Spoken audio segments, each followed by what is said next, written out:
Welcome to week 2 of our month of prayer and fasting. As a church family, we're taking the first month of this new year to focus our attentions and affections on God. We've committed ourselves to taking additional time to listen to Jesus and contend in prayer for the things that are on our hearts and our minds, both as a church and as individuals. This week, we're focusing on listening and talking with Jesus about growing in community. As a church family, we believe that Jesus is inviting us to create space in our lives to experience authentic relationships and grow in community. This invitation to community comes from the very heart of Jesus. You see, Jesus lives, collaborates, and acts in community in everything he does throughout creation, time, and eternity. You see, we believe there is one God who eternally exists, communes, and collaborates as three persons, Father, Son, and Spirit. This is where the invitation originates. The invitation that Jesus extends to us is to live in community with a triune God and to live in community with the people around us. This week, as we focus on praying about creating space in our lives to experience authentic relationships and grow in community with a triune God and with each other, will you take time to listen to Jesus about this growth area? Take 5 to 10 minutes a day, beginning with this question: Jesus, what would you like me to do to experience greater community today?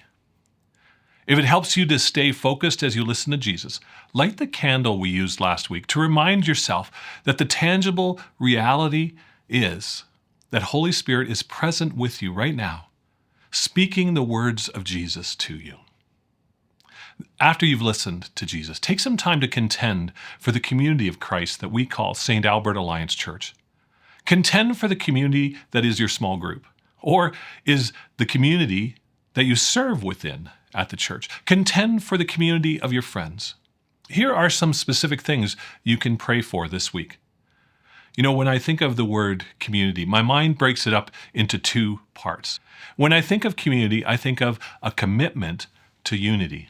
As believers in Jesus, we are one family. But sometimes there are differences, disagreements, and disputes within families that threaten the oneness of the family, that threaten the unity of the family. In those moments, when we experience things that threaten the oneness or the unity of the family, we need to commit ourselves to the unity of the family.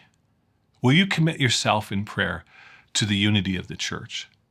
Will you commit to praying that all of us would gather together and be united? Pray that Jesus would draw us together as one people, united in him and growing closer in community.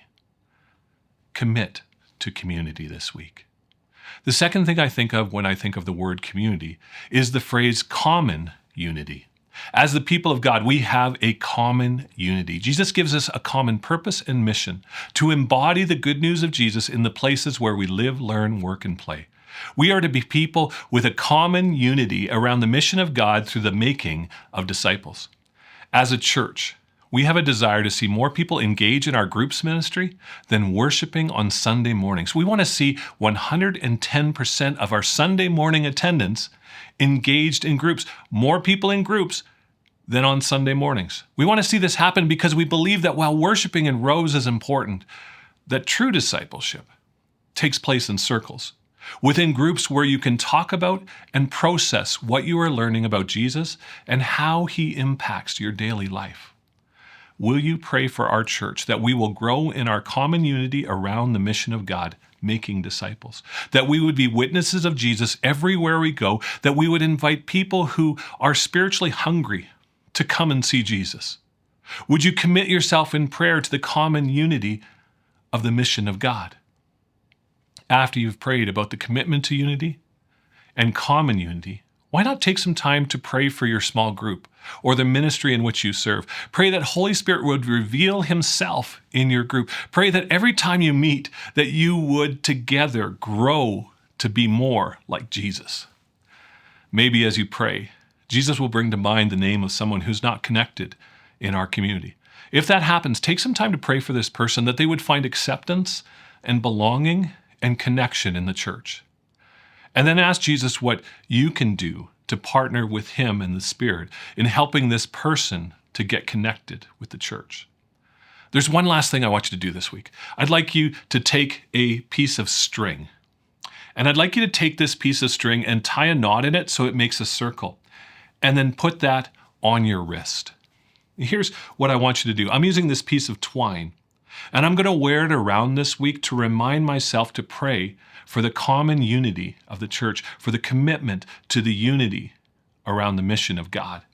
And just as this string now tied together forms one complete circle, I'm going to remind myself to pray for community whenever it rubs up against my skin, or if I'm sitting in a meeting or driving the car and I see this string. I'm just going to take a moment just to pray for the common unity and the commitment to the unity around the mission of God. Will you do that this week? Will you wear it like a bracelet? And whenever you see it or you touch it or you feel it, take a moment to pray to the Spirit that He would help you and help our church be united in community. That we would be people that grow in authentic relationships, growing together to be more like Jesus. Until next week, go in peace.